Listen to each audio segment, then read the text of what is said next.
5% back on all Amazon purchases, 5% back on purchases at Whole Foods, 5% back on Amazon Web Services, 2% back on gas purchases, 2% back on restaurants. You know, I know what you're thinking, and we are not talking about the Amazon Prime Chase Visa Signature Rewards card. We're actually talking about the Amazon Prime Business American Express card, a card that really doesn't get a lot of discussion as opposed to its consumer side counterpart.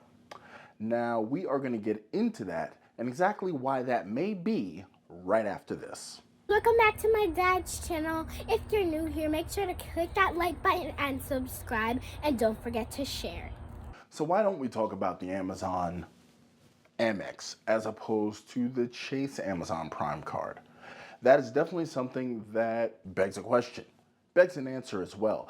When I look around YouTube Spaces, you hear about the Chase Amazon Prime Visa Signature card, and I'm just gonna call it the Chase card going forward because frankly, it's simply a mouthful and there's no need for that. But you hear about that card way more, even though almost everything about it is comparable to the Amex Prime card. So if that's the case, how come more people aren't talking about it? Well, luckily you have me, and I'm here to talk about it. That is what we're doing. We're talking about it. So with the Prime card, actually, nuts and bolts, everything considered, while they do have comparable multipliers and protections, the Amex protections actually kind of edge out the Chase ones, but we'll get into that because what I'm going to do is go ahead and run the Prime card through my normal review process. If you are new here, I review all of the cards in my possession with a standard formula so that you can see each category and how it relates to me. But since I don't have this card, we will do this and then we'll talk about the Chase card in comparison. And maybe then we can put some data out there for people to look for if they're considering this card or if they've even heard of it. Actually, I think I only know one person who actually has the card, and he's not the Amex loyalist that I am. So first thing, what is it? It's a credit card, just like the consumer side Chase Prime card. This is a credit card as well, but it's a business card.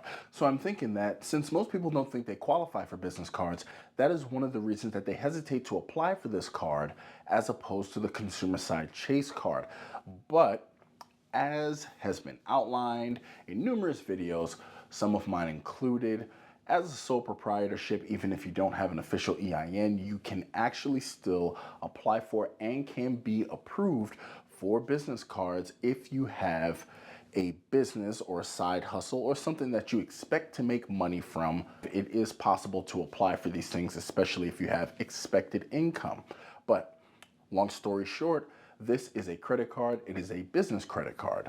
So surely since it's a business credit card and it's something that's not really talked about, there obviously must be a price because who would keep it a secret if it was free? Well, apparently almost everyone keeps it a secret and it is free. I don't quite understand it. There is zero annual fee on this card. In the Amex stable, it's one of the few that have zero annual fee. There's really no downside to getting it, even if you sock draw it, which you probably will.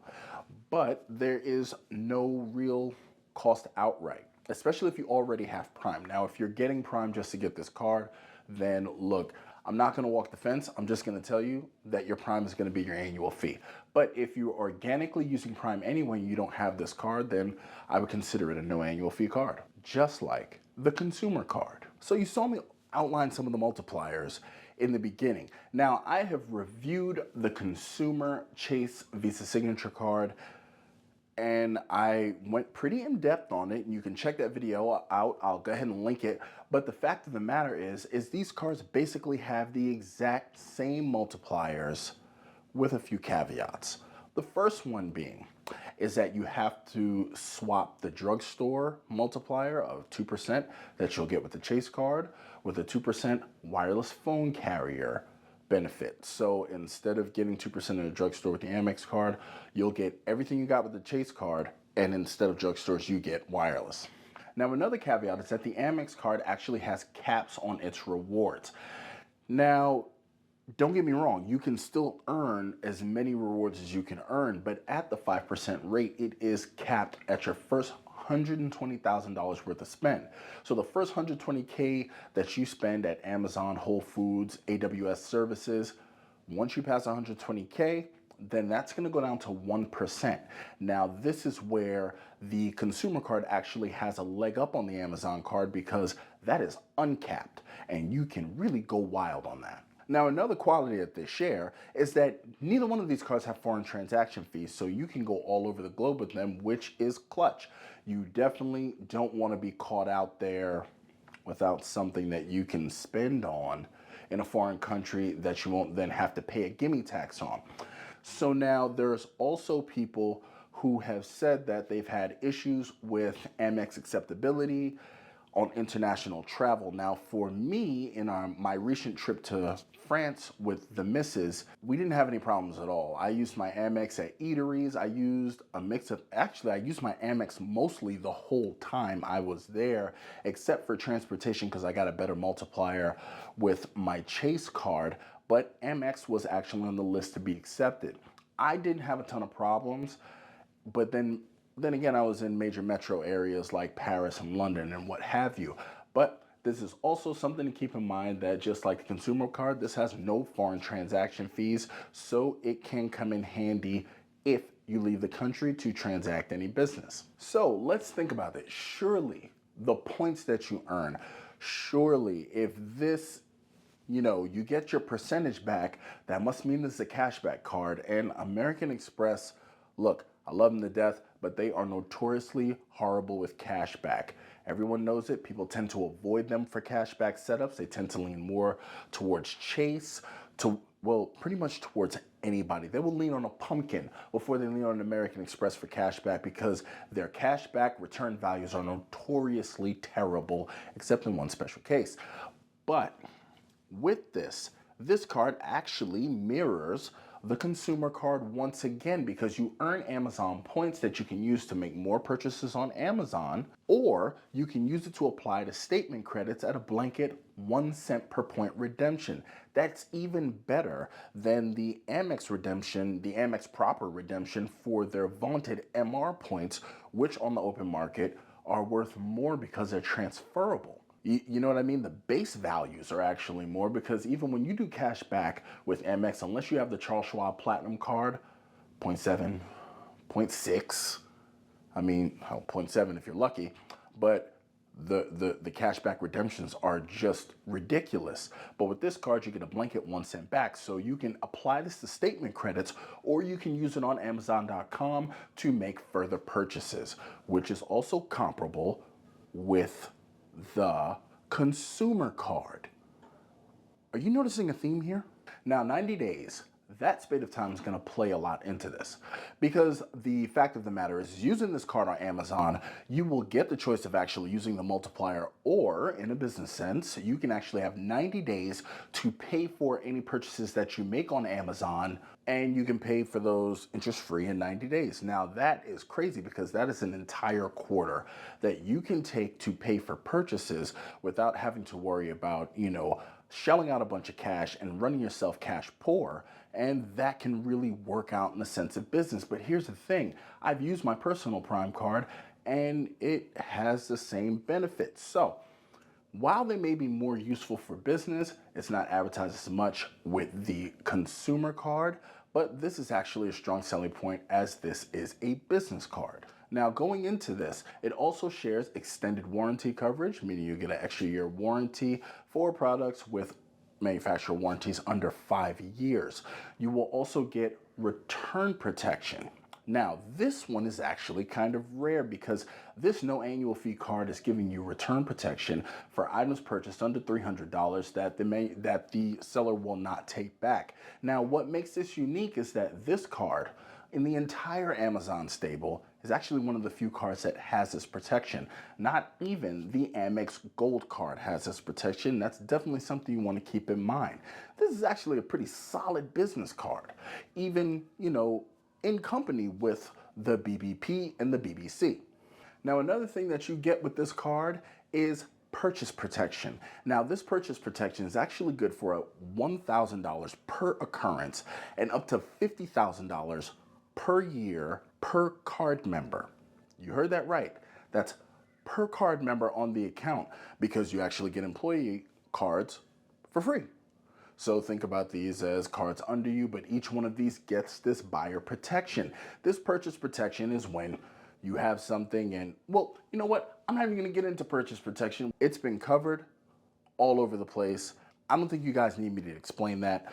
But the fact of the matter is that especially in business purchases, if you get defective items and things of that nature, this could come in handy. Even on a personal side, if you are a sole prop, gig worker, this could actually come in handy as well if you're buying something to help you on your quest to become the next conglomerate. So that is not to be ignored.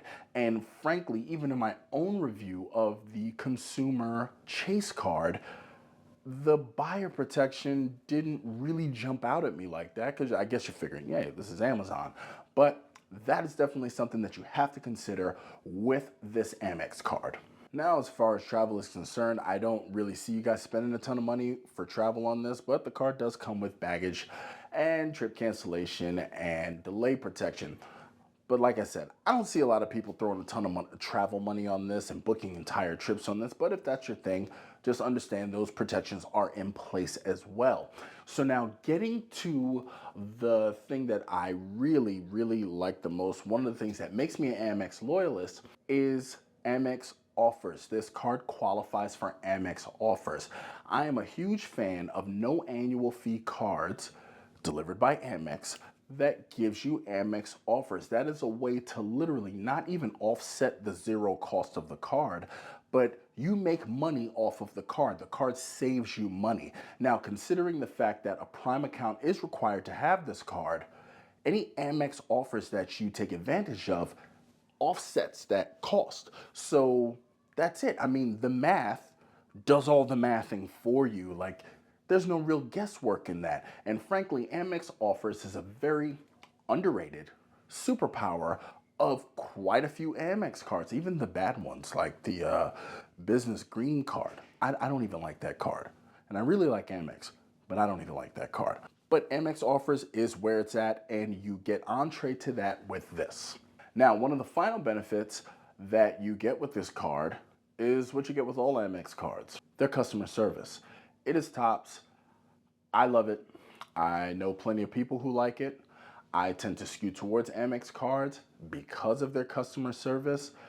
It's no secret that it is absolutely fantastic. Sorry, Chase, they just got you beat by a mile. Everyone knows that Chase outsources part of their customer service. I've experienced it. I've had some bad, some good experiences, but as a matter of course, all things equal, let's just face it, Amex customer service is just, they're the top, they're the standard. So let's talk relative cards. What cards would be closest alternatives to this? Now, just like with the consumer Prime card, the closest relative is actually the Amex Amazon business card. That's it. They actually have a variant that does not require you to have Prime, and the multipliers go down commensurate the same way as the consumer card does. So it actually matches that as well. So you don't actually have to have Prime. So that is going to be one of the relative cards to this. And another relative card is a Chase variant. If you want an alternative, you can actually go to Chase and just hold the personal card as opposed to the business card. Once again, people get very confused and they're very skittish about getting business cards because they think they have to do some sort of magic and some hocus pocus. So the fact of the matter is, one of the relative cards to this business card is actually a personal card. I mean, there's really not much more explaining after that. Now, the thing is that as a small business, maybe this is your first foray into Amex, and remember, Amex being a relational centered bank, after you get in, everything else is soft pull. You get your hard pull, you get in, you get your soft pulls after. Don't be naughty. So when you get in, I would also have you consider, for another business card, the Blue Business Cash or the Blue Business Plus. Because even though they won't earn you the multipliers, you can still actually use these cards to maintain a presence in the Amex ecosystem. But Once again, your closest cards are actually going to be the Chase variants, and your absolute closest card is going to be the Amazon non-prime Amex version. So as mentioned before, there's always a dark side, and the dark side to this card are the spending caps, because as compared to the personal variant, there aren't any spending caps on the 5% categories where there are with the business card. Other than that, I mean, really and truly, that's pretty much it, because I like the protections over the personal card, but the spending caps could be a thing, especially if you start approaching that $120,000 spending range. So there you have it. That's pretty much a review of the card that a lot of people don't talk about. Now, here's the thing. I think that the card's a good card. I have so many Amex cards, I can't get it, and I already have the personal card, so it doesn't make any sense for me to get it, but that is just a look at it from my vantage. Now, here's the thing. Another advantage that it has over the personal Chase Prime card is that this one does not affect your 524 status, as it is a business card.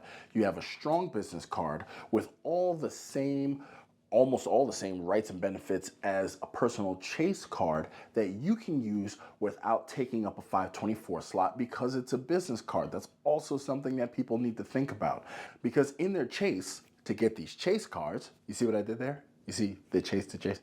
Anyway, in their Chase, to get these Chase cards, they are managing slots here, there, and everywhere, because they want to make sure that they get these slots working for them before they get to the end game cards. But the fact is that this card allows you to get the benefits without the hurt. Now, I would suggest this card for small businesses, especially small businesses with spend obviously under $120,000 per year for Amazon products, Whole Food products, and AWS sales. That's what I would suggest it for. And for sole proprietors. Now remember, I've already described what a sole proprietor can be, so that really doesn't lock out as many people as most folks would think it does. So this is definitely a card to consider, especially if you are trying to watch your 524 slots. I mean, why not? And then it also gives you an entree into Amex if this is your first Amex card, and beyond that, that will be your first and only hard inquiry. And as data points suggest, there will be no further hard inquiries beyond that as you build your Amex stable. I can attest to that personally, as I possess 6 Amex cards myself. One of the last things also is that currently the public offer is actually a $125 Amazon Prime gift card if you're approved for this card. So even that mirrors the customer side card, as there is no spend requirement. You get instant gratification the minute you are approved for this card. So at this point now, this is all upside, especially if you don't have either. You can consider both, and I think this card actually edges out the personal card, meaning that if I had to do it over again, I would probably go for this one as opposed to the personal card, even though they gave me a pretty high limit on the personal card. But it doesn't even matter, because I don't spend that much on Amazon. Well, I don't. Y'all have to talk to Mrs. Money Minute about that, because she goes crazy on that thing. But the fact of the matter is, in the end, I would say maybe, just maybe, Chase's advertisement budget was kind of shifted Amazon's way a little harder than the Amex budget was, because this is the card they tend to push. And in addition to that, for Amex Prime Business and Prime Business members, maybe they're the ones who tend to hear about the business card. I can't really speak to it, as I have a personal Prime membership and not a business Prime membership. But since they pushed the Chase card, I'm venture to guess that's why it's talked about most. But I didn't want you to not know what the Amex business card had to offer. So I mean, take it as you will. I'm just here to bring you the game as I see it.